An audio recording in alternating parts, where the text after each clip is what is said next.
কিন্তু একটা বড় ধরনের চ্যালেঞ্জ হয়ে গিয়েছে। বাংলাদেশ ব্যাংক যদি সাংবাদিকদের প্রবেশাধিকার নিয়ে এই তাদের এই সুস্পষ্ট ব্যাখ্যা না দেয়, তাহলে জনগণের মাঝে কিন্তু ভুল বার্তা যেতে পারে এবং সেটি সুস্পষ্ট করা উচিত বলে আমি মনে করি।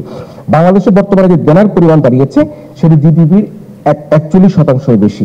চলতি বছর এটা বেড়ে 45% হবে বলে ধারণা করা হচ্ছে। আমরা প্রতিনিয়তই কিন্তু ক্রমমান যে ঋণের বেড়াজালের মধ্যে পড়ছি, আমাদের ঋণ বাড়ছে, আমাদের ডেট বাড়ছে, আমরা ঋণ দিয়ে ঋণ পরিশোধ করছি। এই অবস্থা থেকে আসলে আমাদের উত্তরণ করা দরকার। আমরা যদি ঋণ দিয়ে ঋণ পরিশোধ করেই যদি আমরা আমাদের যদি বলছিল আমরা ঘি খাওয়ার কথা বলছে, সেটি খেয়ে কি আমাদের লাভ হবে?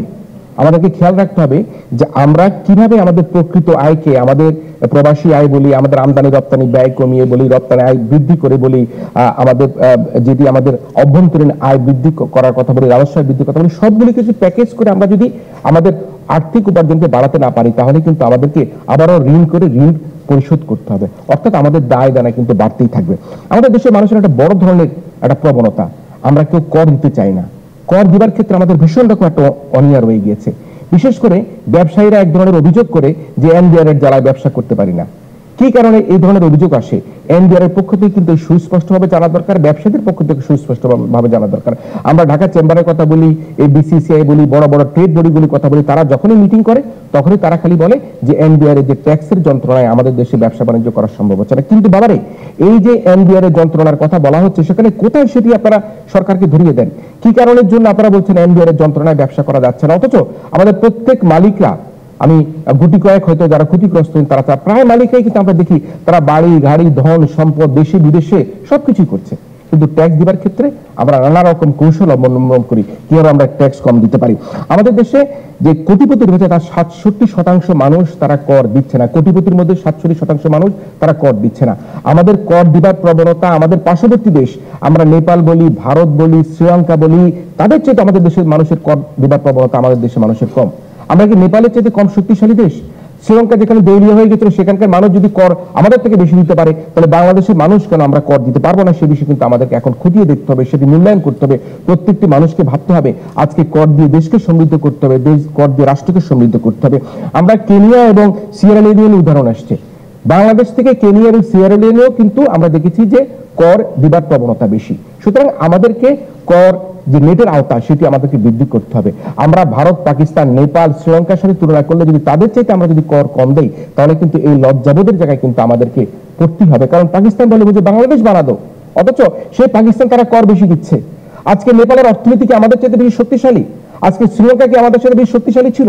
তাহলে আমরা কেন কর প্রদান করব না, কেন কর প্রদান করতে পারছি না, সেটি কিন্তু আমাদেরকে দেখতে হবে। আমাদের দেশে বাজেট বাস্তবায়নের কথা বলা হয়। বাজেট বাস্তবায়নের সবচেয়ে বড় চ্যালেঞ্জ হচ্ছে দুর্নীতি। দুর্নীতি দুর্নীতি দুর্নীতি, সমাজের সর্বস্তরের দুর্নীতি এমন ক্যান্সারের আকারে ধারণ করেছে, এই ক্যান্সারের হাই পাওয়ার অ্যান্টিবায়োটিক যদি ব্যবহার করা সম্ভব না হয়, তাহলে বাজেট বাস্তবায়ন করা, আমাদের প্রবাসী আয় বৃদ্ধি করা, আমাদের দেশীয় আয় বৃদ্ধি করা কোনোটাই কিন্তু আমরা সম্ভব হবে না। সে কারণে আমরা বলছি যে এই কর আহরণ প্রক্রিয়াকে যদি আমরা সঠিকভাবে করতে চাই, রাজস্ব আয় বাড়াতে চাই, তাহলে রাজনৈতিক সদিচ্ছা অত্যন্ত জরুরি। প্রত্যেকটি কর কর্মকর্তা সততার সাথে, ন্যায় নিষ্ঠার সাথে কাজ করলে তার উপর যাতে কোনো রাজনৈতিক প্রভাব প্রতিপত্তি বিস্তার লাভ না করে, সে যাতে চাকরিতে ট্রান্সফার হওয়ার, বদলি হওয়ার, চাকরি হারানোর ভয় না থাকে, সেটি সরকারের পক্ষ থেকে রাজস্ব কর্মকর্তাদেরকে সেই সুরক্ষা যদি দেওয়া হয়, তাহলে আমি মনে করি রাজস্ব কর্মকর্তারা আরো বেশি তারা কর আহরণ করতে পারবে। আবার অন্যদিকে দেখা যাচ্ছে যে যিনি কর দিচ্ছেন তার উপর আবার কর বোঝা বাড়িয়ে দেওয়া হচ্ছে।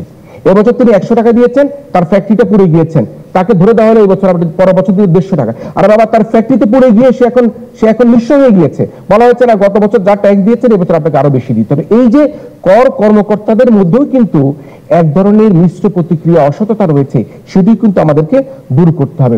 আমরা করের আইন, স্যার ভালো বলতে পারবেন, করের আইনের বই যদি কোনো সাংবাদিক ভাই পড়ে দেখেন, সেখানে এই আইনের বই পড়লে আপনি কিচ্ছু বুঝতে পারবেন না।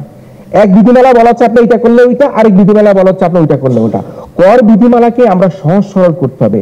একজন করদাতা যাতে বুঝতে পারে তিনি কি কারণের জন্য কর দিচ্ছেন, কি কারণের জন্য তিনি কর না দিলে ক্ষতিগ্রস্ত হতে পারেন, সম্মানহানি হতে পারেন। সে কারণে কর বিধিমালাকে আমরা এক এক জায়গায় এক এক রকম ব্যাখ্যা না করে এটাকে আরো সহজ সরল ভাবে কিভাবে জনগণের কাছে আমরা উপস্থাপন করতে পারি, সেদিকে আমাদেরকে খেয়াল রাখতে হবে। আমরা শুধু এই যে রাজস্ব বৃদ্ধির কথা বলছি, আসলে কি সেটা আমাদের সম্ভব হবে? আমরা যদি আমাদের